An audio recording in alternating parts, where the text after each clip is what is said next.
Because I feel like no one else but Sara and Janvi sometimes understand exactly what I'm feeling. I think they understand me better than anyone else. I work out with them, we go and eat dinner, we travel together, so it's a very nice, lovely friend. And we've seen each other for so long. I've seen Ananya. She's been Shanaya's best friend forever. So I've always seen her around. So for me, in my head, when I think of them, I don't think of like, oh, my contemporary. I actually really like them, and I want them to do really well. So Bollywood की new generation nepo actresses के बीच अभी एक नया competition चल रहा है, जो awards या फिर बॉक्स ऑफिस कलेक्शन को लेकर नहीं बल्कि उनकी सर्वाइवल इन द इंडस्ट्री को लेकर है। यहाँ अब कुछ रिपोर्ट्स ये क्लेम कर रही हैं कि साउथ फिल्म मेकर्स फिलहाल जानवी कपूर से ज्यादा इम्प्रेस नहीं है, एंड इसी वैक्यूम को फिल करने की कोशिश अनन्या पांडे की साइड से की जा रही है bye her hard lobbying for such films, जिससे शायद उन्हें भी पैन इंडिया एक्सेप्टेंस मिलना शुरू हो जाए। जिसके बाद ऑडियंस एक क्वेश्चन रेज कर रही है कि क्या वाकई साउथ इंडस्ट्री बॉलीवुड के स्ट्रगलिंग स्टार किड्स के लिए अब एक नया बैकअप प्लान ही बन चुकी है। तो इस सब पर बात करें उससे पहले आप चैनल को सब्सक्राइब जरूर से कर लेना। तो स्टार्ट करते हैं अनन्या पांडे को लेकर जो कुछ रूमर सर्कुलेट हो रहे हैं, जहां कहा जा रहा है कि अनन्या पांडे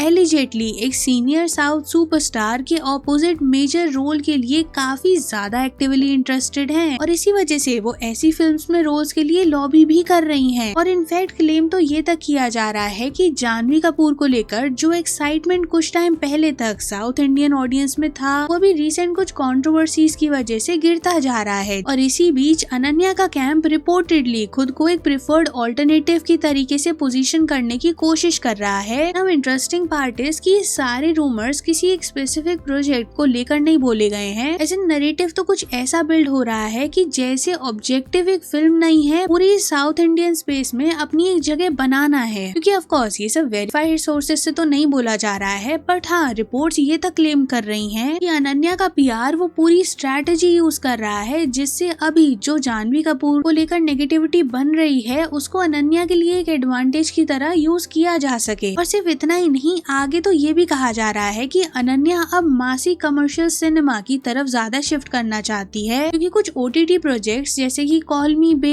एंड अभी उसका सीक्वल भी अनाउंस हो चुका है। तो ऐसे कुछ प्रोजेक्ट्स में काम करने की वजह से उनकी इमेज इम्प्रूव हो गई है, और वो जो एक कंप्लीट नेगेटिविटी उनके अराउंड बनी हुई थी उनको भी ओवरकम करने में हेल्प हो रही है। इस वजह से इस चीज को एज अ सीरियस फीडबैक लेकर काम करने की कोशिश हो रही है, और अनन्या को कुछ ऐसे ही रोल्स में फिट इन होने का भी ट्राई करवाया जा रहा है। अब हालांकि रूमर्स तो ये तक क्लेम कर रहे हैं कि वो ऐसे प्रोजेक्ट सिर्फ पैन इंडिया फिल्म्स में ही नहीं देख रही हैं, बल्कि कुछ इंटरनेशनल प्रोजेक्ट्स भी ऐसे मिल जाए उन्हें जिससे वो एक इंटरनेशनल विजिबिलिटी को मेंटेन कर पाए। ऐसी चीजें भी ट्राई की जा रही हैं। तो इन शॉर्ट अनन्या पांडे कैसे अपने करियर के नेक्स्ट फेज को केयरफुली डिजाइन करने की कोशिश कर रही हैं, ये बोला जा रहा है यहाँ पर। अब ऑफ कोर्स ये सब क्लेम्स हैं, रूमर्स का पार्ट है, तो कितना फैक्ट है इनमें से ये तो नहीं कहा जा सकता है। लेकिन अगर आप अनन्या पांडे के करियर को देखो ना, जो स्टार्ट जब हुआ ही था तब अनन्या पांडे एक मीम मटेरियल से ज्यादा कुछ भी नहीं थी। I mean, उनका वो द फेमस स्ट्रगल वाला सेंटेंस, जिस वजह से for a longer period of time लोगों ने उन्हें ट्रोल किया था, ये बोला था कि नेपो किड्स कितना डिल्यूजन में जीते हैं। लेकिन हाँ, over the time Ananya Panday ने खुद और उनके पीआर ने उनकी एक ऐसी इमेज बनाने की कोशिश की है कि कैसे उन्होंने कुछ प्रोजेक्ट्स में इम्प्रूवमेंट दिखाया है, उनकी एक्टिंग इम्प्रूव हो रही है, वो रैम्प वॉक में भी काफी अच्छा परफॉर्म करती हैं। एंड इनफैक्ट अगर आप जानवी, सारा और अनन्या के बीच में कंपेयर करो, तब भी उनका पीआर अनन्या को कैसे बेटर है ये प्रोजेक्ट करने की पूरी कोशिश करता आया है। इस वजह से अनन्या पांडे को लेकर जो एक परसेप्शन बिल्ड हो गया था कि वो एक स्टार किड है, प्रिविलेज है उनके पास बहुत, और उनकी एक्टिंग तो बिलो एवरेज है, तो ऐसे में सिर्फ और सिर्फ इतनी बैकिंग की वजह से वो सरवाइव कर रही हैं, इस चीज को चेंज कर दिया गया था और ऑडियंस को कन्विंस किया जा रहा था। बट देन कट टू उनके कुछ प्रोजेक्ट्स आते हैं, जैसे वो फिल्म टमाटर, जहाँ उनकी एक्टिंग को लेकर दोबारा से डिस्कशंस होने शुरू हो जाते हैं। और अभी जो उनकी फिल्म आई थी चांद मेरा दिल, वहाँ तो उनके वो फ्यूजन भरतनाट्यम को लेकर बहुत ही क्रिटिसिज्म हुआ था, तो भी अगेन यही बोलकर डिसमिस किया जा रहा था कि अरे अनन्या की गलती नहीं है, जो कोरियोग्राफर सिखाएगा वो तो वही करेगी ना। इसके बाद जब उनकी एक्टिंग पर क्वेश्चंस रेज होने लगे तो ये कहा जाने लगा कि अनन्या ज्यादातर कॉल मी बे जैसे प्रोजेक्ट्स के लिए ही सूटेबल होती हैं, और जब वो आउट ऑफ द बॉक्स जाकर कुछ ट्राई करने की कोशिश करती हैं तो ऑडियंस उसे एक्सेप्ट नहीं करती और क्रिटिसाइज करना शुरू कर देती है। तो इस सबसे आपको क्लियरली क्लियरली समझ आ रहा होगा कि जो भी PR हाइप बनाई गई थी वो एक टाइम पर सक्सेसफुल तो हो रही थी, लेकिन फिर कैसे ग्रेजुअली वो डिक्लाइन भी होना शुरू हो गई और ऑडियंस ने दोबारा से न सिर्फ कॉल आउट किया बल्कि ये भी पॉइंट आउट किया कि इतने बैक टू बैक प्रोजेक्ट्स क्यों उन्हें दिए जा रहे हैं, जबकि पता है आपको कि ऑडियंस इस मीडियोकर एक्टिंग को क्रिटिसाइज ही करने वाली है। अब जिस वजह से ना एक चीज काफी क्लियर दिख रही थी कि अनन्या पांडे बॉलीवुड में तो इम्प्रूव नहीं कर पा रही हैं, डिस्पाइट वो धर्मा के साथ अभी भी एसोसिएटेड हैं। I mean, कुछ टाइम पहले न्यूज आई थी कि काफी सारे नेपो किड्स करण जौहर की टैलेंट एजेंसी को छोड़कर जा रहे हैं और उन्हें ऐसा लग रहा है कि अभी उन्हें कुछ और अपॉर्चुनिटीज को ट्राई करना चाहिए, जैसे कि जानवी का नाम भी उसमें आया था। लेकिन जब ये रीसेंट रूमर्स आते हैं जहां कहा जा रहा है कि जानवी की तरह अनन्या भी अभी साउथ इंडस्ट्री में एक बेटर ऑप्शन के लिए काफी ज्यादा अग्रेसिवली पुश कर रही हैं, तो लोग फिर यहाँ पर जानवी की करियर ट्रेजेक्ट्री को भी हाईलाइट करते हैं, जहाँ लिटरली कैसे उनके पूरे जर्नी में कोई भी सुपरहिट फिल्म उन्होंने डिलीवर नहीं की है, लेकिन इसके बावजूद उनको बार बार ऐसी अपॉर्चुनिटीज दी जा रही थी, ऐसे प्रोजेक्ट्स उनको दिए जा रहे थे जिन्हें देखकर लेजिट एक टाइम पर ऑडियंस कहने लगी थी कि अब हम जानवी को देखकर लिटरली फेड अप हो चुके हैं। एंड इट्स बेटर कि अगर इतने अच्छे प्रोजेक्ट्स, इतनी अच्छी स्क्रिप्ट किसी टैलेंटेड पर्सन को दी जाए, जिससे वो फिल्म भी अच्छा परफॉर्म करेगी और बिजनेस भी अच्छा होगा। अब क्योंकि जानवी कपूर का बैकग्राउंड इतना प्रिविलेज्ड है, उनके फादर भी साउथ सिनेमा में काफी मूवीज प्रोड्यूस करते हैं, उनकी मदर श्रीदेवी का भी साउथ सिनेमा से काफी स्ट्रॉन्ग कनेक्शन रहा है, तो जानवी के लिए इतने मैसिव सुपरस्टार्स के साथ काम करना उस इंडस्ट्री में कोई प्रॉब्लमैटिक चीज नहीं थी और इस वजह से उन्हें कुछ बहुत अच्छे प्रोजेक्ट्स भी मिले, जैसे आप देवारा देख लो उनकी फिल्म, और अभी हाल ही में आई फिल्म पेड्डी, जहाँ कुछ सीन्स को लेकर लोगों ने ऑब्जेक्शंस रेज किए, जिस वजह से कंट्रोवर्सी नेक्स्ट लेवल पर चली गई थी। फिल्म के जो डायरेक्टर हैं उनको सॉरी बोलना पड़ गया था, फिल्म में से जानवी के उन सीन्स को कट करना पड़ गया था, जिस वजह से रूमर्स आर क्लेमिंग कि साउथ सिनेमा स्पेस में भी जानवी कपूर के लिए उतनी अपॉर्चुनिटी शायद ना दिखाई दे। हो सकता है कि वो भी ना काम करना चाहे for a certain period of time. And जो भी अभी इतने लार्ज स्केल पर कंट्रोवर्सी हुई, उस वजह से कुछ डायरेक्टर्स भी डिस्टेंस मेंटेन कर सकते हैं, जिसका ही एलिजिटली बेनिफिट उठाने की अनन्या की साइड से कोशिश की जा रही है। एंड वो एंड उनका PR ये पिच करने की कोशिश कर रहा है कि अभी वही द बेटर ऑल्टरनेटिव कैसे हो सकती है। इसके बाद ऑडियंस का ये कहना है कि इशू अभी सिर्फ अनन्या वर्सेस जानवी का नहीं है, ये तो ऑलमोस्ट पूरी इंडस्ट्री के नेपो किड्स को लेकर एक डिबेट बन चुकी है, जहाँ लोगों को समझ आ रहा है कि पहले तो बॉलीवुड में ये स्टार किड्स को इतनी बैक टू बैक अपॉर्चुनिटीज दी जाती हैं और जब ऑडियंस इन्हें एक्सेप्ट नहीं करती है तो फिर अब इन्होंने एक नया एस्केप रूट ढूंढ लिया है, जो कि है साउथ सिनेमा में काम करना। अब हालांकि देखो वो बात अलग है कि इन रूमर्स के बाद भी ऑडियंस का रिएक्शन यही था कि अगर आप साउथ इंडस्ट्री में जाकर फ्लावर पॉट रोज को करने की कोशिश करोगे और आपको ऐसा लगेगा कि ओवर द टाइम फिर जब आप बॉलीवुड मूवीज में रिटर्न करोगे तो ऑडियंस आपको एक्सेप्ट कर लेगी, ये डिल्यूजनल है। बिकॉज बॉलीवुड में आपको क्रिटिसाइज ही आपकी एक्टिंग स्किल्स को लेकर किया जा रहा है, आपके डायलॉग डिलीवरी, आपके एक्सप्रेशंस कैसे बिल्कुल ही ऑफ लगते हैं लोगों को, लोग उससे कनेक्ट ही नहीं कर पाते,